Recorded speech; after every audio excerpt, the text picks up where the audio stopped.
Hello and welcome, everyone. We are so glad you are here on UN World Oceans Day. And it's a day that we are here celebrating our oceans together, and there are people around the world holding different events to celebrate the ocean, to talk about the importance of the ocean in all of our lives, all of the sea life and sea creatures. And today, the United Nations in New York City had their live event, which was broadcast. And I hope, maybe a few of you got to catch it. I caught most of it. And it's very important that we take time to think about and focus on our planet and the very life force that keeps all of us here. And to be sure that we are being good stewards of our planet and of our oceans. And as I'm sure you all know, we are not doing as good of a job as we could be doing. And we have a lot of room for improvement. In these coming years, it's very important that we all do what we can on a local level, a regional level, in our homes and our individual decisions and our workplaces. So it is a really great thing that a global organization like the United Nations does make all of this effort to set the tone and bring out the importance and create these themes that we can all rally around and come forward and share what we are doing. And I'm Joni Roberts. I am the founder of Evolution University, and my role is to help amplify education for these big global goals that we have and to change the way that we do business to help improve the way we're designing our products and the way we are interacting with our planet and creating our own well-being and remembering the well-being of all life here on the planet. And today we have our theme, Stories for Planet Ocean Tides Are Changing. We have two amazing guests today with us. I'll introduce them in just a moment. And let's see, I would like to share just a little bit about my school. And I'm going to share a screen and then hopefully, can you all just tell me right now what you are seeing? Are you seeing the full slide that I have here? Or are you seeing the slides underneath? I'm seeing a full slide. Okay, good. Thank you. Because sometimes it doesn't shift exactly the way I hope that it does. So that's great news. All right. Yeah, so my school, we're young, just a couple of years old. I started my school during the pandemic, actually just before the pandemic hit. I decided to do this. The reason why is that I am a business professor for 14 years. I teach adjunct for different universities, right now, Kane University in New Jersey. And what I know is that we are teaching business the same way we've always been teaching business for a long time. And we need to make some changes there, especially considering that how we are doing business is actually causing problems in the world. So we need to be teaching business differently and have businesses be on board with us and helping to solve these problems and not create more problems in the process. And that was my inspiration to come on and launch my school, is to help people of all ages and especially young people because they are the most interested in being the change. And what we've been doing really since the past 50 or so years is we've had a very strong focus on putting the economy first in all of our decisions. And my school takes a different approach, and we ask, what if we put compassion first? Instead of the economy, instead of profits, instead of money, what about compassion? And if we put that at the center of decision making and we ask, does this action create a better world? Are we creating a better world in the process of creating products and services? That is a game changer. That will change everything in the way that we do business just by asking that one simple question, because so many things that we are doing are not creating a better world, and we need to stop doing those things. Another question is, especially for our theme today, is what if we put the ocean first? So instead of overtaking from the oceans and, over harvesting and doing what we need to do for this profit motive, what if we put the ocean first and ask, how can we sustain our planet's life force for the well-being of all of us on this planet? And so what I really focus on is sparking imagination and action. And I've created new frameworks and innovation sprints and courses for helping people think differently. And that shows up in online courses, consulting services, and coaching. So feel free to check out my stuff is at evolution.university. And so this year, my school, we went from amplifying the messages of the United Nations Sustainable Development Goals through social media to actually hosting events this year. And this is a big step forward. We are now a friend of the UN World Oceans Day. And we are also a United Nations Global Goals Week partner for 2023, and that's super exciting. And that happens in the third week of September. It's even bigger than UN World Oceans Day for the global goals because it includes all of the goals. And today we're focusing on goal 14, life below water, and thinking about what can we do? What can we do to make things better? So today we have Beach at Sea Turtle Patrol with Kevin Brown, who's an educator and conservationist here in Duval County, Florida for somewhere around 40 years. And I live in Jacksonville, Florida, and we see the efforts of Beach at Sea Turtle Patrol. It's visible along our beaches all year long. They do a tremendous job on the local level for conservation, for awareness, and for bringing change to what we're doing in our homes and in our communities to help protect sea turtles. He'll be sharing his story in just a few minutes. And I'd also like to acknowledge Kimberly Dinkins of Save the Manatee Club in Florida.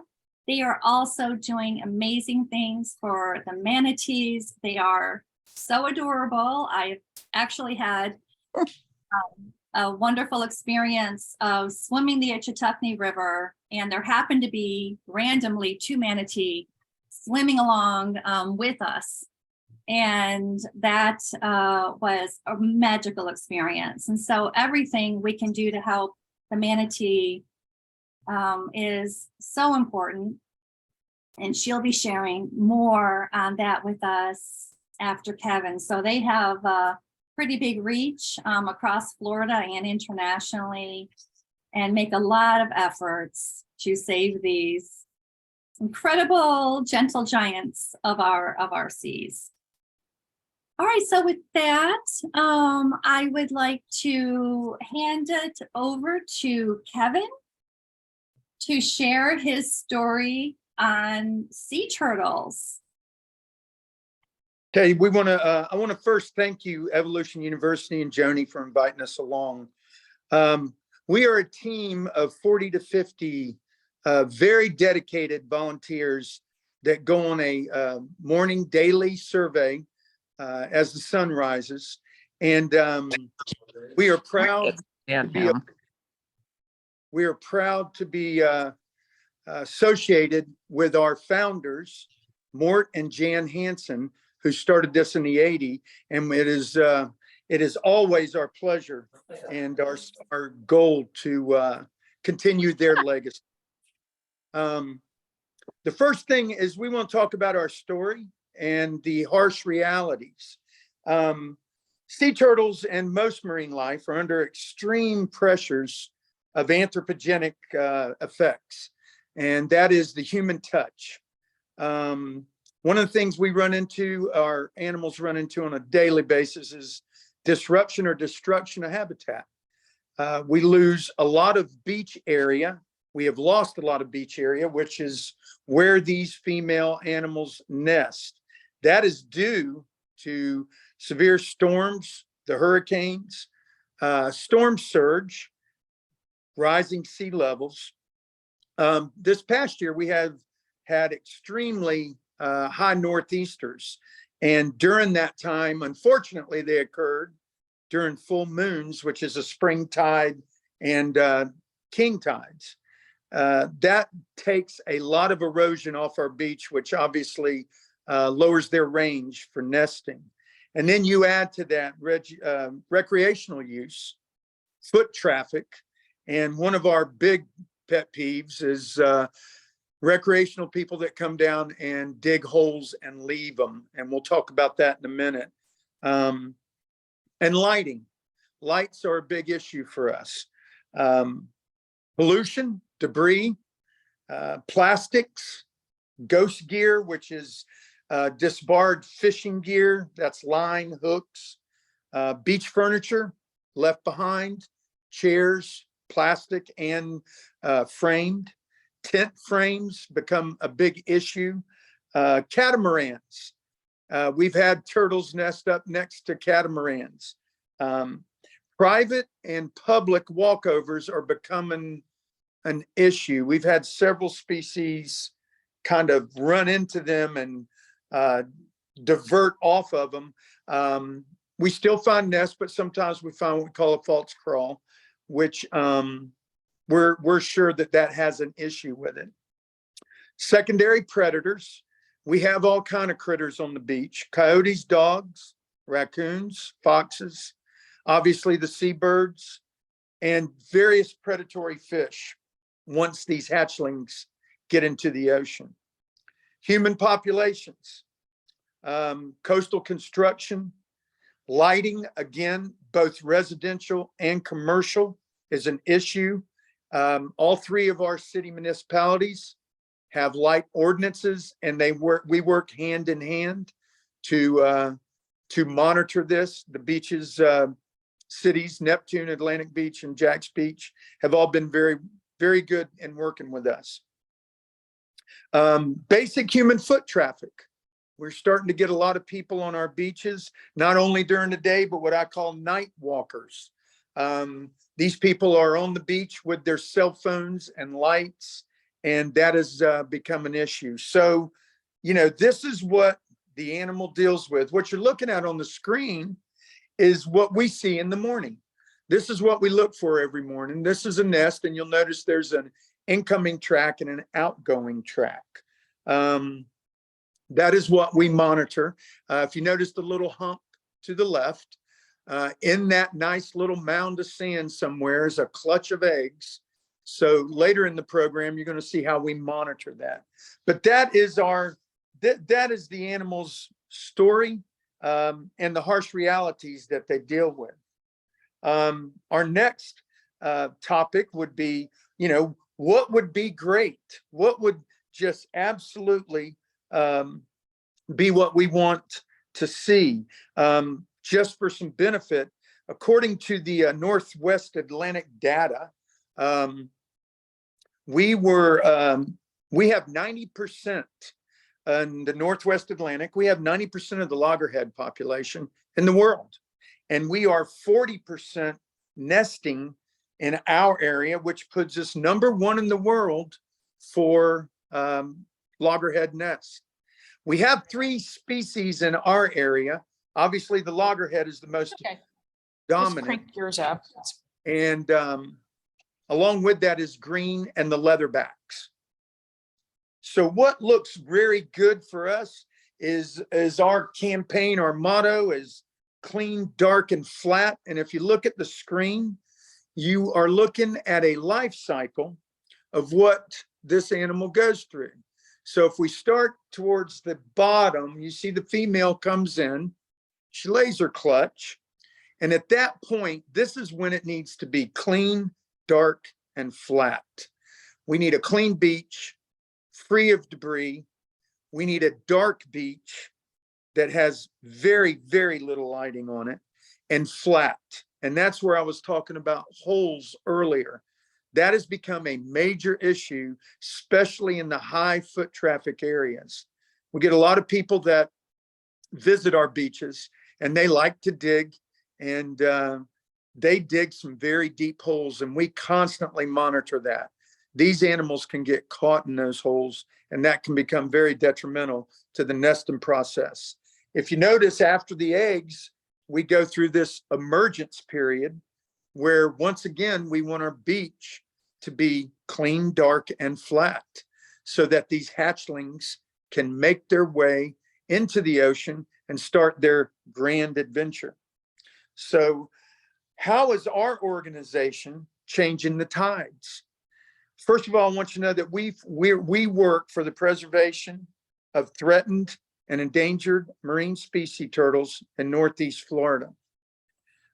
We are 24/7, 365 days a year. During turtle season nesting season is May 1 to October 31st. Now, what you see in front of you is our process. The nest I showed earlier, we then create this barrier. What we do is basically 3 phases. We identify the female nest, which you see in front of you. We will monitor this nest for 60 days or plus. And what we try to do here is discourage human contact. We try to protect it as much as possible from our predators. And we are constantly observing the light conditions. Now, once this nest emerged, our final stage is we will evaluate.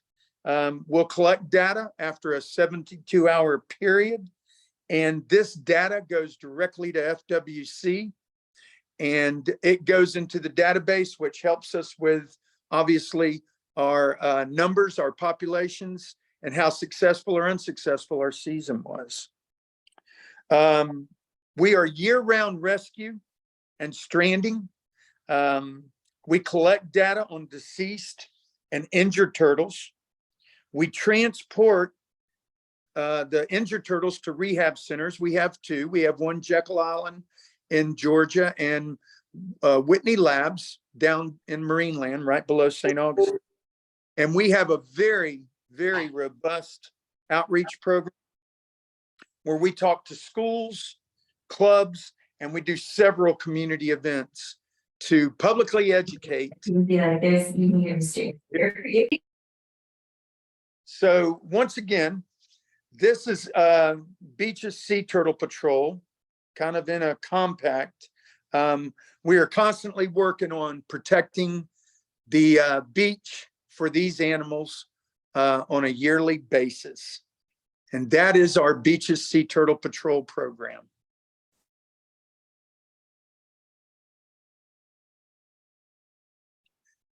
This was a loggerhead we had the other day. She got caught behind a dune and we had to assist her out. But it's a beautiful animal. That is a female loggerhead. And we are constantly trying to keep these safe so they can have plenty of success. Currently, we have 17 nests. It is early in the season. So we are looking forward to doing this and having another robust season.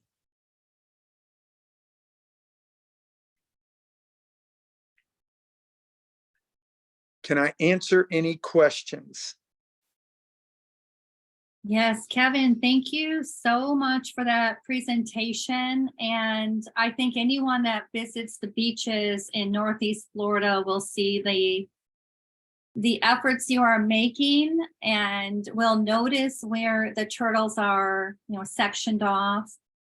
And, we see more the good part of the story as just a community member here, because people will show up for the sea turtle nest reveals and and get a little more educated, but day in, day out, you know, what can we do to get people to think more about turtles, that this isn't just a beach for humans to go and have fun and swim and make sandcastles and play all day. That it's also a place historically where turtles come to nest long before humans, got to the beaches and started making it their own. How can we bring more attention to this so people know, like, gosh, when you leave the beach, you've gotta, knock down your sandcastle and fill in those holes, and, take your plastic and all your human-made stuff with you on your way out, like a pack in, pack out mentality. I just wonder if you have any thoughts for that. Yeah, one of the things, when you say thoughts, I mean, obviously, at the beach and in Duval County, we need to establish a culture. Once again, we will launch a campaign. Our motto is clean, dark, and flat.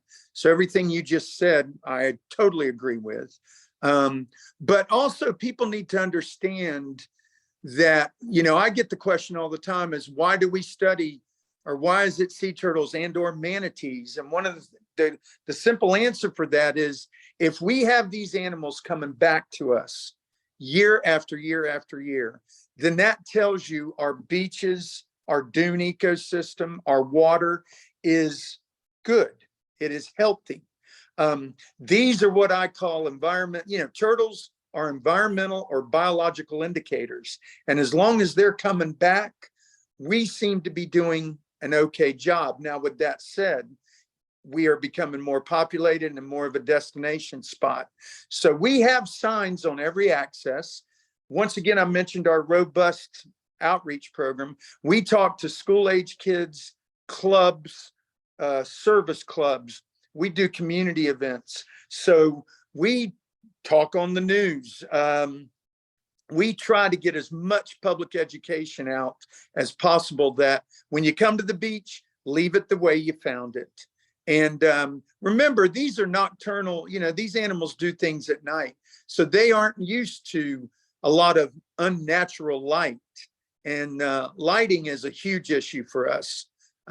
So clean, dark, flat. I mean, we throw that around the community as much as possible. Yes. Okay, great.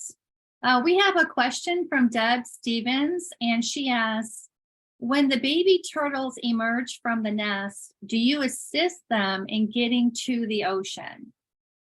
The answer is no. And if you're there by chance watching them, their anatomy has to adjust. Remember now, they've been in this hole for 2 months. So when they come out, what they're doing anatomically is adjusting. Their muscles are flexing, their lungs are filling up with air. And we need to naturally let them make their way to the water on the natural horizon. There are some protocol, if you ever get to see this, you want to stay a good distance behind them. People kind of like to get around them, and you got to understand that causes anxiety for the animal. So, we try to encourage people not to get human contact with them. If you happen to be in an area where there's, let's say, a crowd, we would love for you to contact Beaches Sea Turtle Patrol, and we would have somebody out there that tries to monitor the emergence. But these animals need to make that walk. Their bodies need to adjust. And if you pick them up and put them in too early, that could be damaging. That is such a good point, because we as humans become so curious about animals, and especially turtles are very exciting. Yet we forget about how our presence is anxiety producing for many animals. And we need to remember that effect on animals can be harmful.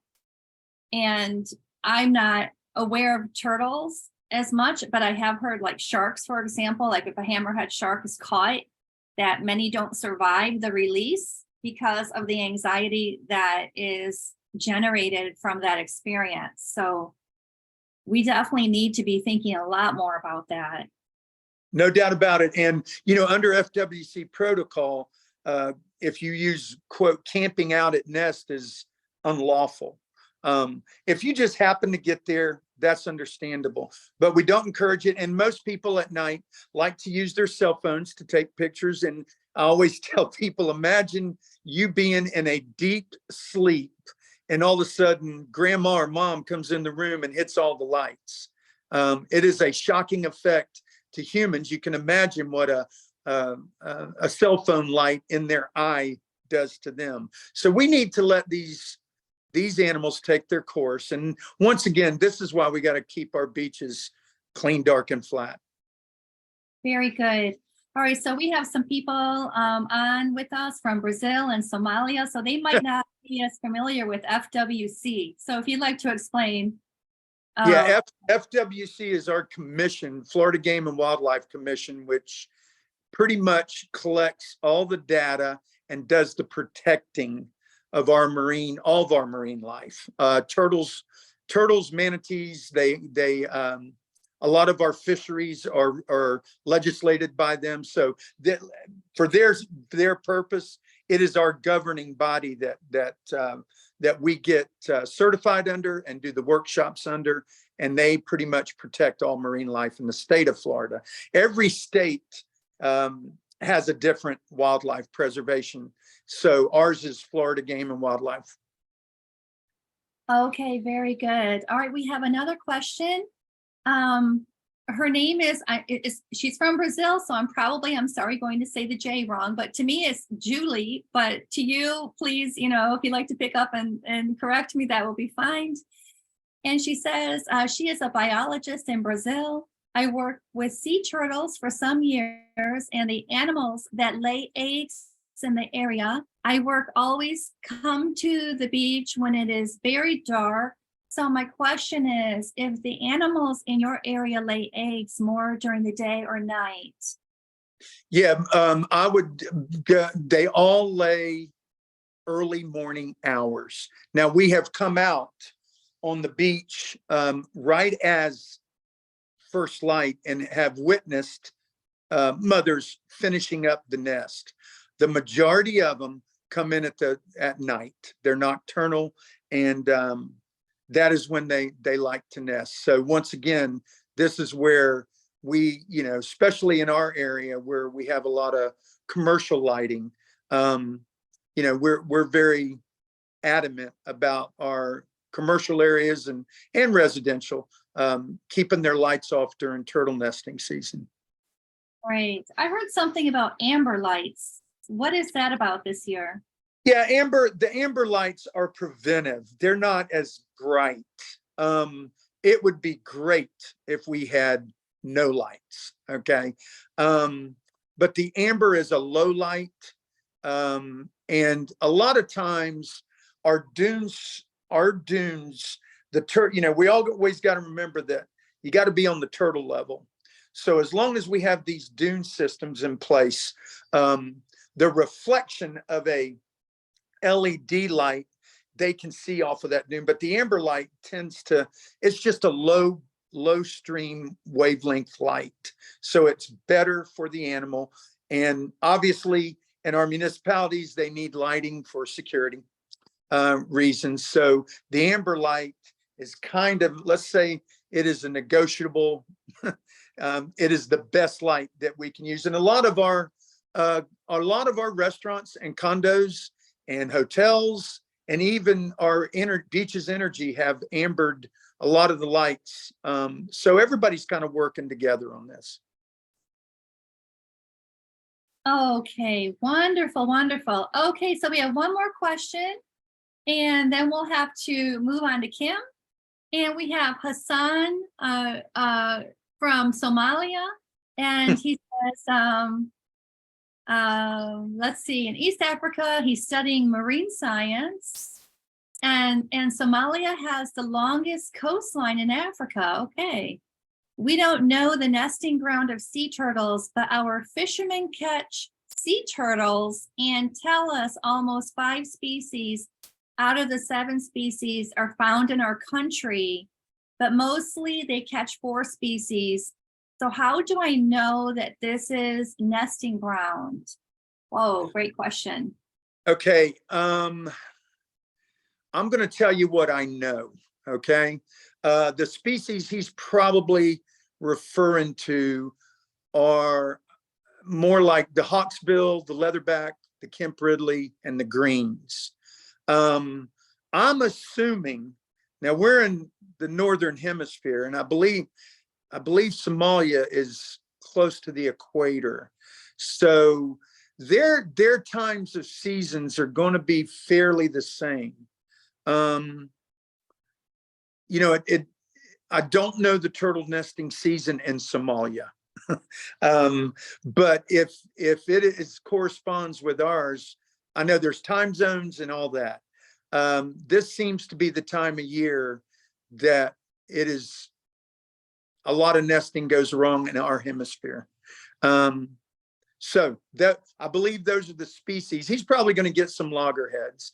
There's, those are the species of sea turtles, and they do have a large coastline. I do not know their conservation efforts. I'm not familiar with Somalia's conservation efforts, but different countries have different conservation efforts. Okay, very good. All right, Hassan, anything you'd like to add or ask before we move on to Kim as a response to Kevin's response? Oh, he said, thank you. All right, good. So we're getting some good knowledge sharing going on for other people who Hassan probably has an interest in helping turtles in Somalia. And I hope that you got some good tips from Kevin and what you can do on a local basis and just start rallying people to help you. They have 40 volunteers and they actually max out. Like there are more people that want to volunteer for the organization than there are spaces every year, which is fantastic. But you just get started and you start, you start small. And yeah, to add to Hassan real quick, this started in 1980 with Greenpeace, and Morton Jan Hansen were by themselves. So they started this movement, and over the years, our organization just got bigger and bigger. And that is why, we love continuing their legacy. So you just got to start somewhere and get people or the culture in your area or the people on board. And it can grow to we have beach sea turtle patrols all over the state of Florida through Georgia up to the Carolinas. So these organizations are all on the coastline. Great. All right. So I love that, so you start small, you start local, and then you keep growing and then, connecting with similar orgs doing similar things. And whether that's along our own coast or internationally, and keep sharing knowledge and encouraging one another, because we need people out there that start these projects and continue these projects. So important. So thank you for everything that you do, Kevin, for our community. It's so valuable. We really appreciate all of your efforts, Beaches Sea Turtle Patrol, all the volunteers, and all of the other turtle organizations along our coast, because without you, we wouldn't have the sea turtle population we have today. So thank you very much. Representative, there's all kind of people that work very hard every day. Yes. Right. And Okay. we thank you for that opportunity to go public. Thank you very much. Absolutely. My pleasure. So glad you're here. All right, next up, Kim, would you like to share with us your story? Sure. I'm going to try something I've never tried before. If you'll bear with me for just a second. I'm going to see if I can. There we go. Sorry. No worries. Take your time. It's my might just be easier for me to do this. My first time sharing on this computer, so. Sure. And they all tend to be a little bit different in how they interact with the technology. Well,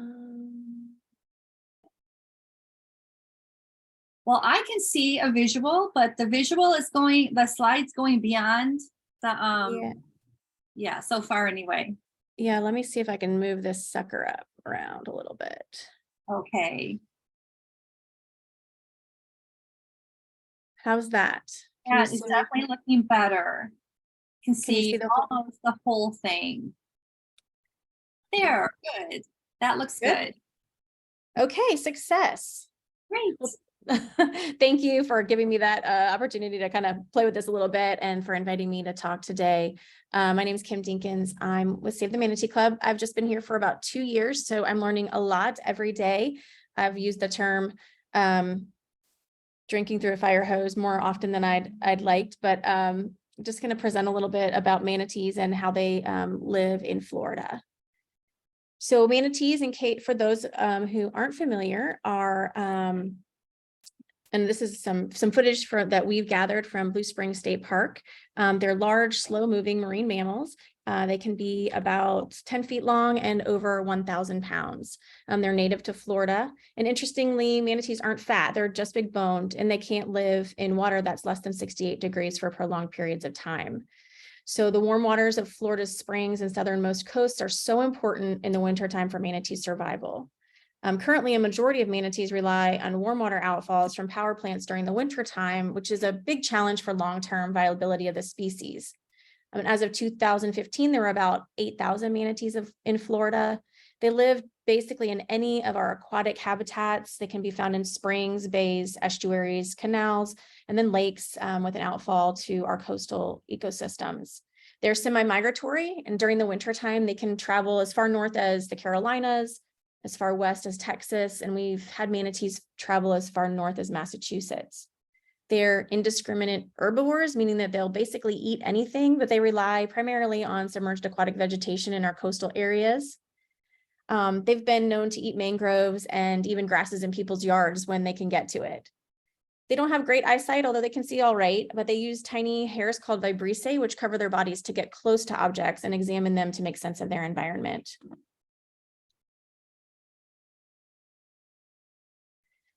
Since manatees like to be in shallow, slow-moving water, they're subject to many threats along our coastlines, and we're going to talk about each of these in greater detail, but I wanted to touch on this because a lot of people are aware that manatees are no longer considered endangered, but the threats that they face are not only perennial, they're increasing throughout the state. So why are we doing this? Why do we need to protect these strange-looking guys? A lot of reasons, mainly from the scientifically informed, in that they eat a lot of plants, including invasives. And their feeding and their defecation helps to speed up the recycling of nutrients and stimulate growth of other plants. They are an economic driver. People spend a lot of money to come see them.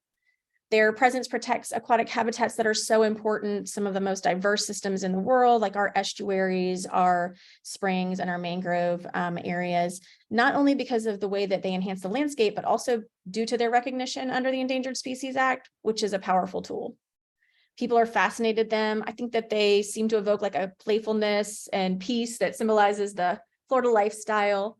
And we are still learning a lot about them. So there's no reason not to save them. We are the stewards of the planet, as you mentioned before, and we need to do our best to protect them. We're not the only ones who feel this way, and manatees are protected. We're protected in Florida in 1893. That was the first legislation that said that people weren't able to use them for food. And they've been protected at the federal level under the Marine Mammal Protection Act and under the Endangered Species Act. And then the state of Florida came back in 1978 and also established the Florida Manatee Sanctuary Act, which allows the Fish and Wildlife Commission to place regulations on speed, essentially place regulations on speed and location, speed of boats and locations of marinas and docks. Save the Manatee Club is an award-winning nonprofit. It was established in 1981 by then Governor Bob Graham and Jimmy Buffett, who's a world-renowned musician. If you haven't heard his music, it is synonymous with Florida.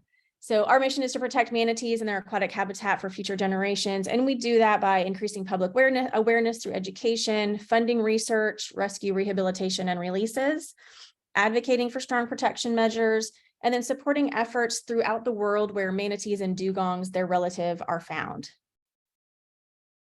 One of our main areas is, in addition to the outreach and advocacy, is that we have been counting manatees and tracking genealogy from the mother side for over 40 years.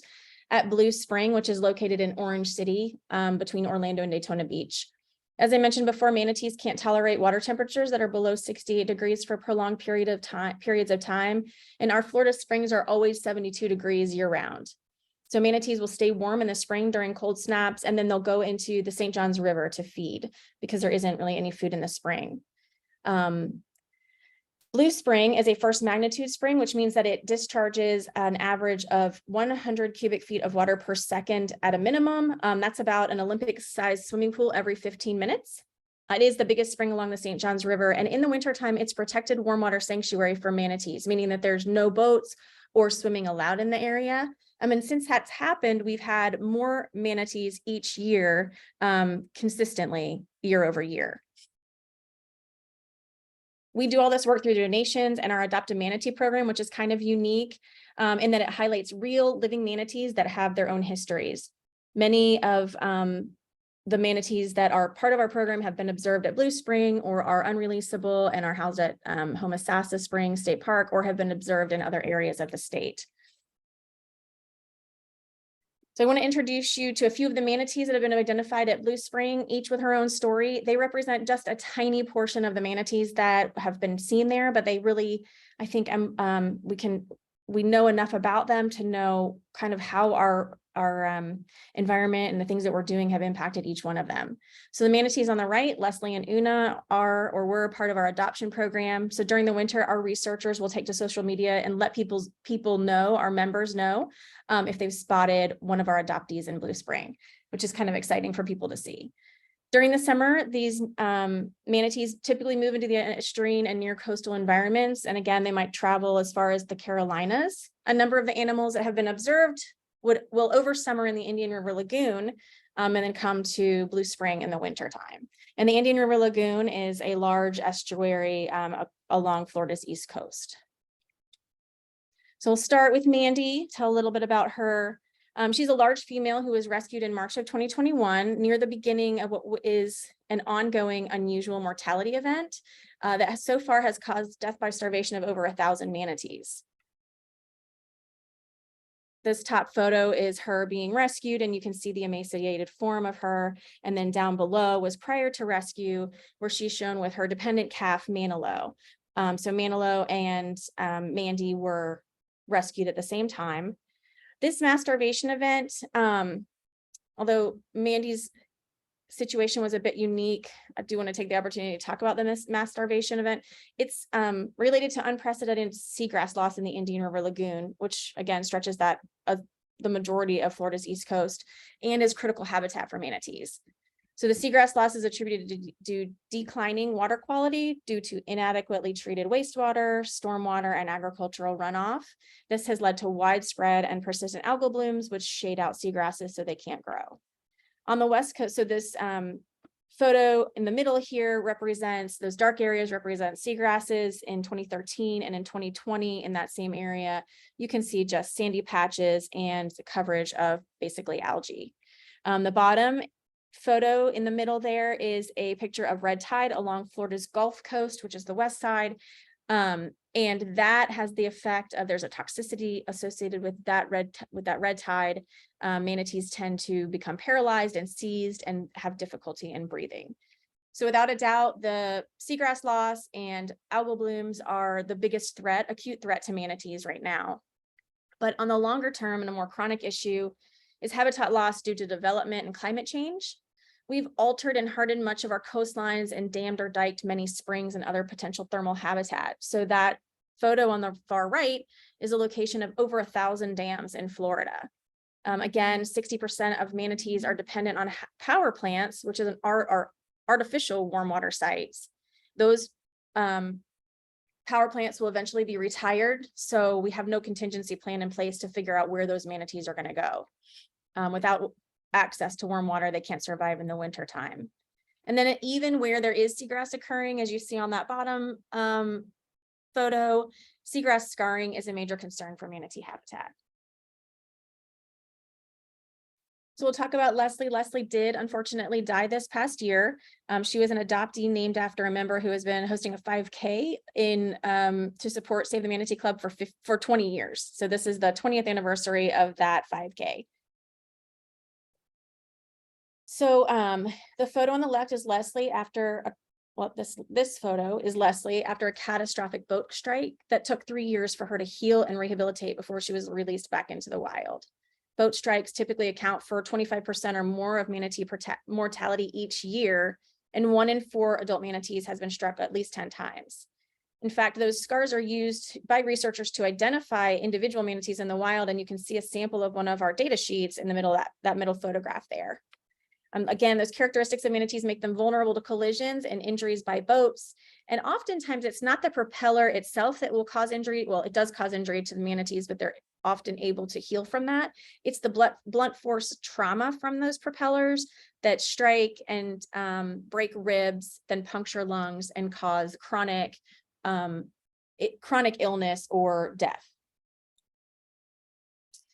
Thirdly, Mora Rose was another manatee that was spotted in 2021 with severely cold. She was severely cold stressed and pregnant at the time. So this is her actually after rehabilitation with her her baby calf, but this is her during that cold stress period. So it's not uncommon for some manatees to experience cold stress, and the number of manatees impacted changes on year to year, depending on how cold of a season we've had. For example, in 2010, over 700 manatees died during a severe cold event. And what is concerning is that as climate change continues and the power plants go offline, the extent of cold stress as a cause of death has the potential to increase. So even now, with more than 60% of the population relying on power plants that occasionally go down, but either unplanned or planned for maintenance or other issues that don't coincide with manatees' needs, we have the potential for widespread cold stress events at any time. So manatees exhibit strong site fidelity, meaning that they'll return to the same warm water site year after year and teach their young to do the same. And during these cold winter events, manatees, they have to choose between staying warm or to survive, or going out to forage and surviving that way. So this is the kind of the choice that those manatees that died of starvation had to make. The symptoms of cold stress, as you can see on the left, involve skin lesions, their metabolism slows and they stopped eating, and oftentimes it leads to secondary infections that often cause their death. Lastly, we'll talk about Una. She has been rescued more than one time for entanglement. And it's just that's so heartbreaking because it's 100% preventable. So that photo on the left shows this photo shows her most recent entanglement that actually led to the amputation of a flipper. I think that was the most recent one. The manatee that you see on the upper right of your screen was dubbed Schwinn. And you'll be glad to know that that tire was successfully removed, but it was a challenge for the rescue team to capture him because there was so much stress. And that animal was stressed. I want to say he was a he, but I don't know for sure. Just excessive stress that happens when these animals have to be unentangled from debris that humans have left behind. Another significant threat is impingement and stranding in locks or control structures. 2022 is the deadliest year on record for manatees becoming entrapped in water control structures.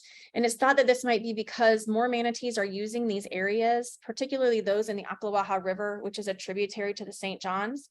They might be looking for new places to overwinter or forage. And this really just highlights how this shift in manatee habitat really puts them in additional danger. Harassment is an unlikely threat. I mean, it seems unlikely, but we have to remember that manatees expend a lot of energy just to stay alive. So we have more people living in Florida, more boats, over 1 million boats registered here, more people recreating Florida waterways, and we're impacting their behavior. Joni, as you mentioned before, they become stressed when we're around.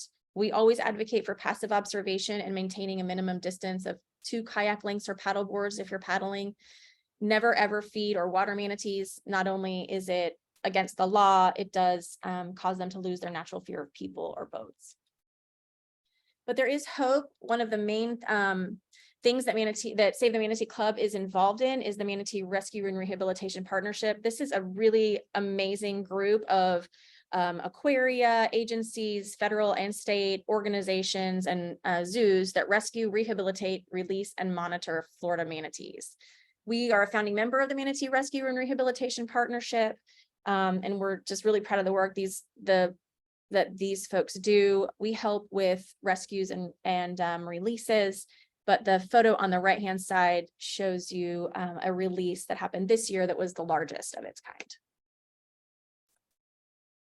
Some of the things that Save the Manatee Club does is we have a sighting form. So if you're on the water and you happen to see a manatee, we'd love for you to put in the information that you have. It's a tool that we can use to identify areas where manatees are that might not typically be reported to FWC or the Fish and Wildlife Commission. They have a hotline where you would report a sick or injured animal, but ours is more about just citizen science collecting data.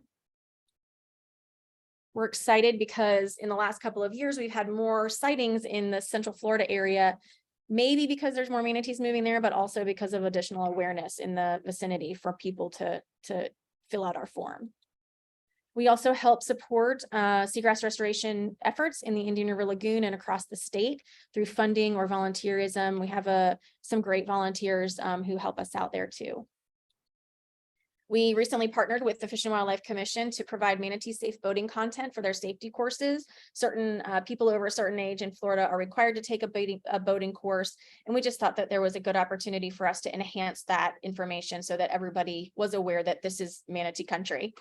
We also analyze data to determine areas where there is high mortality and try to work with local governments or organizations to increase protections for manatees in those areas. We recently put together, along with IFAS and some very involved citizens, a program called Manatee Awareness Through Education and Stewardship. This is a voluntary program where people go out onto the Weeki Wachee River, which is a beautiful river that has a lot of manatees and a lot of people visiting it. Those volunteers just provide education and try to raise awareness about manatees so that people, when they leave, so when they're there, they try to give them some space, but then when they leave, they have an additional appreciation of manatees. We also work in partnership with other organizations to advocate for manatees, and when necessary, we take legal action. In the past 2 years, we've petitioned the U.S. Fish and Wildlife Service to reevaluate manatee critical habitat, which provides some protections for manatees. That the Fish and Wildlife Service agreed that they need to do that, so they're going to start that process and hopefully have it done by 2024. We are actively pursuing restoration of the Ocklawaha River. We recently filed suit against the Environmental Protection Agency to request that they consult with the Fish and Wildlife Service over water quality standards in the Indian River Lagoon. We petitioned the FWC, the Fish and Wildlife Commission, the Fish and Wildlife Service to uplist manatees back to endangered, and received a favorable ruling on a statewide suit against the Florida Department of Environmental Protection's water quality restoration plans that are inadequate to meet water quality goals. So some ways you can help.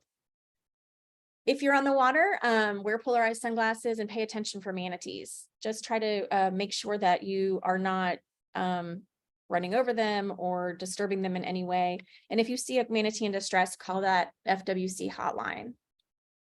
On a personal level, you can reduce your fertilizer and water use. Even if you're away from a water, just use the minimum amount. Try to plant plants that don't need water or extra water or fertilizer. Since we all live in a watershed, being aware of these things can have a big cumulative impact, even if we do them at our individual level. If you're on this call, you're probably an engaged citizen already, but you can sign up for action alerts through Save the Manatee Club at savethemanatee.org. And then some other ways, if you've seen in Florida, the Save the Manatee license plates, all that money goes to the Fish and Wildlife Commission to help with research, rehabilitation. You can donate to that MRP. You can donate to Save the Manatee Club through adopting a manatee. Again, there are like 30 of them, and it's a really great gift for yourself or a family member.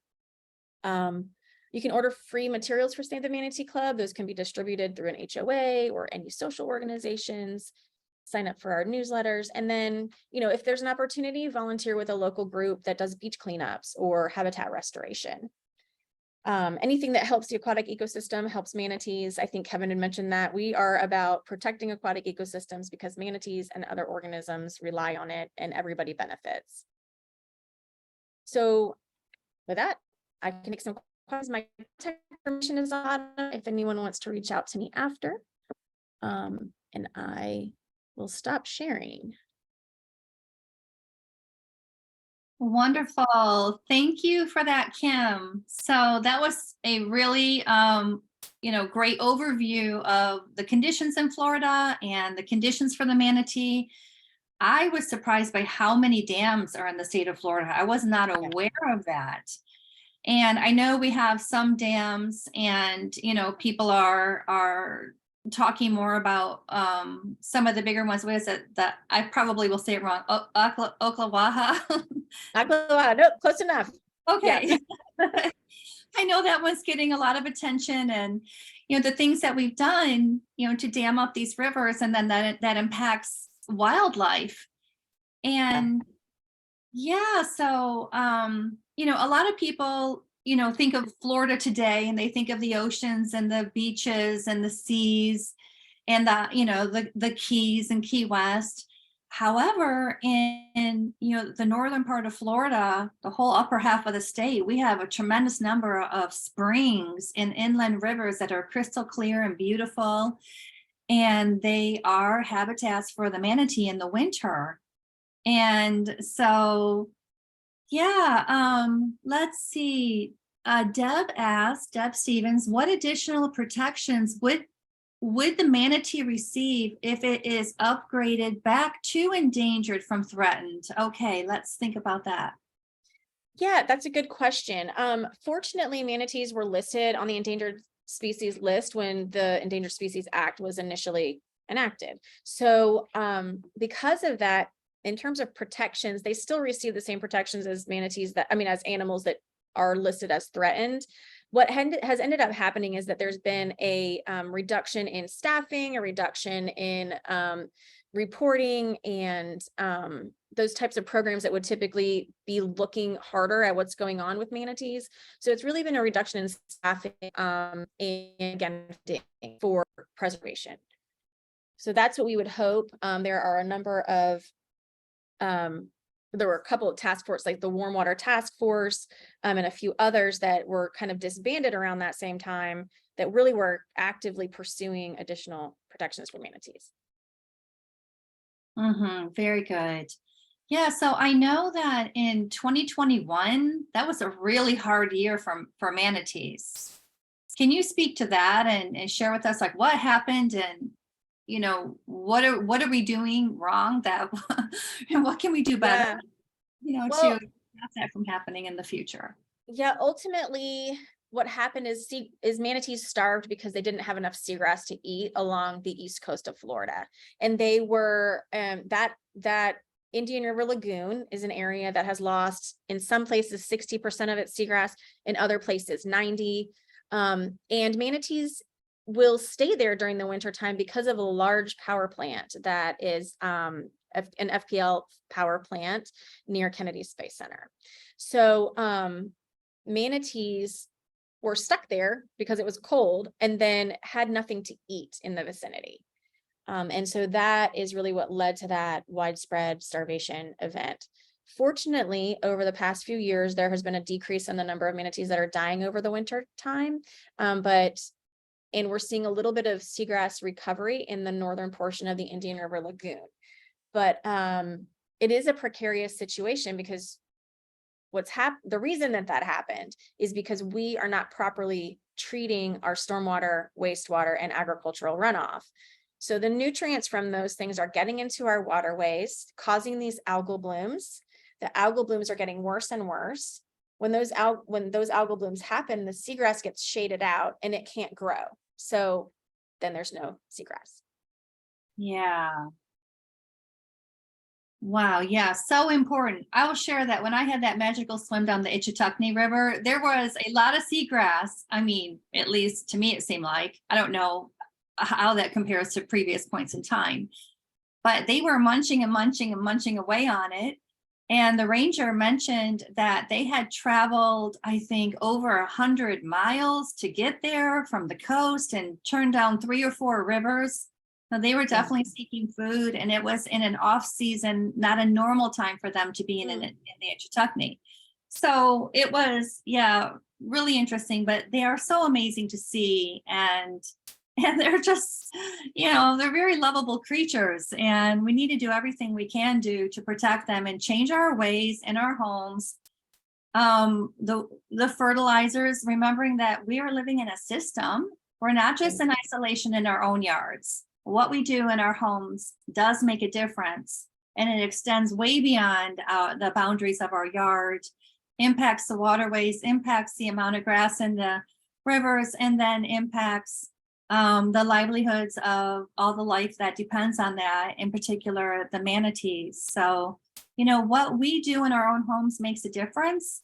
And if we can take this knowledge back to our workplaces, and maybe some of you want to go back and do a mini presentation of your own, do a lunch and learn or something, and talk about sea turtles, talk about manatees, talk about what people can do in the communities, help spread the word, and help think differently about what you're doing in your workplace, and how you can be more sustainable, more eco-conscious in the way that you are handling things within your office spaces, and also the way you're designing your products and services, and also some actions you can take together to help support programs like these. We have a comment from Sarah Dean. She says, are you seeing increased awareness from boaters related to manatees, or do you think a lot more education is needed? A lot more education is needed. We have more boaters than ever before in Florida's waters, especially since COVID. Everybody's bought a boat, whether they know how to operate it or not. And I'm saying that as a boater myself. I'm a sitter. My husband's a boater. So, but a lot more education is needed. We need some more law enforcement is what we're hearing from our local governments who are trying to enforce the regulations that are already there. So it is a challenge statewide, to get people to comply. Mm-hmm. Right. Yeah. Manatees, they, like you said, if you're wearing your polarized lenses, and sometimes the water's more murky than it could be because of human activity too. And it is very easy when you're going down some of these rivers to bump right into one. I mean, they don't move fast usually, and you necessarily don't see them fast enough. So going slow, and it gives them time to get out of the way. They can hear your boat. So, if you're going slow enough and you're paying attention to try to avoid them, then, there shouldn't be, at least if it is struck, it's not an injury causing strike. It's a, more of a bump, if you will. Hopefully that would be the hope. If you did hit one going slow, that it would be slow enough they could recover. Yes. Well, I hope our session today brought more awareness for everyone who's joining us. And for those that will be able to see the video in the future, we'll get it up on YouTube so it can be shared out. And also, awareness is step one. The next step is action. And so I hope today our session helps spark imagination and action for all of us to be different and be the change, and be proponents for truly creating a better world through our the decisions that we make on a daily basis. All right, Megan says, thank you. This was wonderful. Thank you very much. We're getting some nice comments in the feed. Deb says, very interesting. She learned a lot about turtles and manatees. Thanks to the presenters, and thank you, and our pleasure. Jen says, thank you, Joni, for facilitating the presentation to bring awareness to both of these amazing species that are so important to our state. Kevin and Kim did a great job, and I appreciate them sharing their expertise so eloquently. I agree. Okay, awesome. Well, I'm so excited you all, are here today and found your way. And for me, and for all of us, it's a great way to celebrate World Oceans Day, to remember all of our beautiful creatures and how human activity has changed over the past century, and maybe we can do better. I truly believe that we can, and we have to believe that and keep that hope, and keep going towards creating a better world for everybody.